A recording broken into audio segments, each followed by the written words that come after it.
गोविंदा, समय के महारथी या विलंब के सम्राट? दिल जान जिगर तुझ पे निसार किया है। 90 के दशक में अगर किसी एक्टर की एंट्री पर सिनेमा घरों में सीटियां बजती थीं, तो वो थे हमारे चिची भैया गोविंदा। ले चाहे सारा जमाना तुझे तेरा दीवाना। उनकी चाल पर तालियां, उनके डांस पर दीवाने और उनके एक्सप्रेशंस पर फिदा था पूरा हिंदुस्तान। हर बड़े प्रोड्यूसर डायरेक्टर की लिस्ट में सबसे ऊपर नाम था गोविंदा।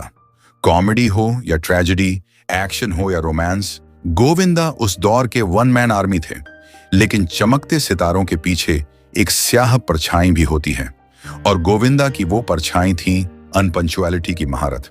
1998 में रिलीज हुई उनकी फिल्म अचानक के सेट पर एक ऐसा किस्सा हुआ जिसे सुनकर लगेगा कि स्क्रिप्ट नहीं, खुद जिंदगी कॉमेडी फिल्म बन गई थी। एक सीन यार्ड पर शूट होना था। सीन सुबह का था, मगर गोविंदा भैया तो दोपहर से पहले उठते ही नहीं थे। सुबह सुबह उठना, वो भी काम के लिए? अरे बाबा, इतना भी क्या सीरियस होना। 15 दिन सेट पर सूरज उगता रहा।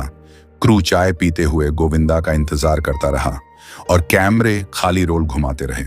अंततः डायरेक्टर नरेश मल्होत्रा और प्रोड्यूसर विजय गलानी हाथ जोड़कर गोविंदा से बोले, हे चिची प्रभु, बस एक सुबह दर्शन दे दो, लंच से पहले ही फ्री कर देंगे। गोविंदा बोले, अरे तू बोल, कब आ जाऊं? अच्छा एक काम कर, ताज होटल में रूम बुक कर दे। मैं घर जाऊंगा ही नहीं, सीधा सुबह सेट पर। Deal final. Room book. Set सज गया, कैमरे तैयार, मनीषा कोइराला टाइम पर पहुंची। लेकिन चिची भैया का क्या? सुबह आई, दोपहर बनी और शाम की दस्तक हो गई। गोविंदा ताज होटल पहुंचे ही नहीं। जब खोजबीन हुई तो पता चला वो तो अपने ही शूट से भागकर विल्सन कॉलेज में डांस कर रहे थे, मस्ती में मस्त होकर। शायद बड़े मियाँ छोटे मियाँ का गाना शूट हो रहा था। और हाँ, वहां समय पर पहुंचना जरूरी था, क्योंकि वहां अमिताभ बच्चन मौजूद थे। अब देखिए तकदीर का खेल। एक तरफ गोविंदा जो सेट पर पहुंचे तो लगता था जैसे किसी राजा का आगमन हो रहा हो, और दूसरी तरफ अमिताभ बच्चन जो सुबह 7 बजे खुद स्पॉट बॉय से पहले सेट पर पहुंच जाते। गोविंदा ने वक्त की कदर नहीं की और वक्त ने उन्हें धीरे धीरे पीछे छोड़ दिया। राम मंदिर प्राण प्रतिष्ठा जैसे ऐतिहासिक पल में जहां पूरी बॉलीवुड ब्रिगेड आमंत्रित थी, वहां गोविंदा मिसिंग थे। वहीं बच्चन साहब 81 की उम्र में भी पूरे दिन न्यूज चैनलों पर छाए रहे, मानो वक्त भी उनका मुरीद हो गया हो। और अब बात करते हैं अक्षय कुमार की।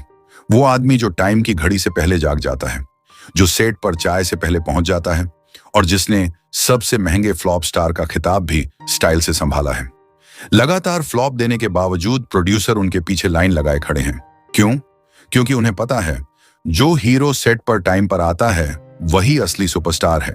निष्कर्ष, गोविंदा भले ही पर्दे पर हीरो नंबर 1 रहे हों, लेकिन समय के मंच पर उनका किरदार लेट लतीफ नंबर 8 बनकर रह गया।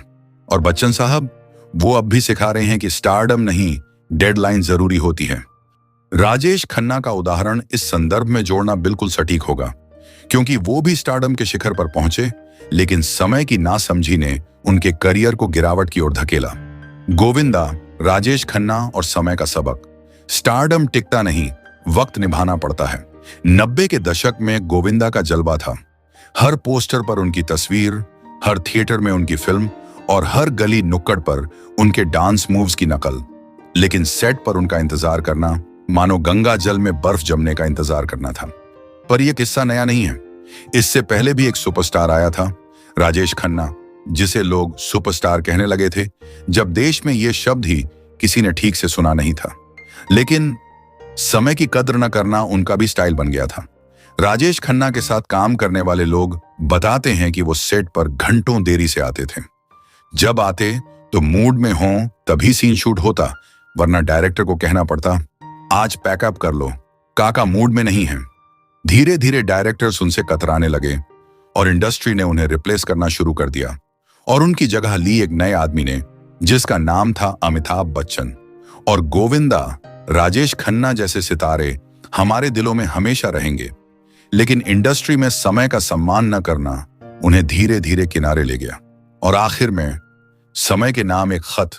समय ना हीरो होता है, न विलेन, वो सिर्फ एक कड़वा सच होता है जो सबको बराबरी से मौका देता है, किसी का इंतजार नहीं करता और किसी से डरता नहीं।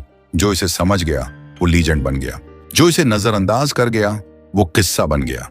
राजेश खन्ना और गोविंदा जैसे सितारे जब चमकते थे तो लग रहा था कि इनका कोई मुकाबला नहीं, लेकिन उन्होंने समय को हल्के में लिया और समय ने उन्हें हल्के में लेना शुरू कर दिया।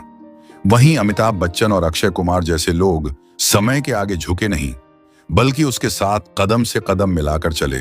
इसलिए आज भी वो ना सिर्फ काम कर रहे हैं बल्कि मिसाल बनकर चमक रहे हैं। समय की सबसे बड़ी चाल ये है कि वो हमेशा चल रहा है पर दिखता नहीं, और जो इसे देख ले वही असली सुपरस्टार होता है। इस वीडियो में इतना ही। अगर वीडियो अच्छी लगी हो तो इसे लाइक करें, शेयर करें और ऐसे और वीडियो के लिए चैनल को सब्सक्राइब जरूर करें।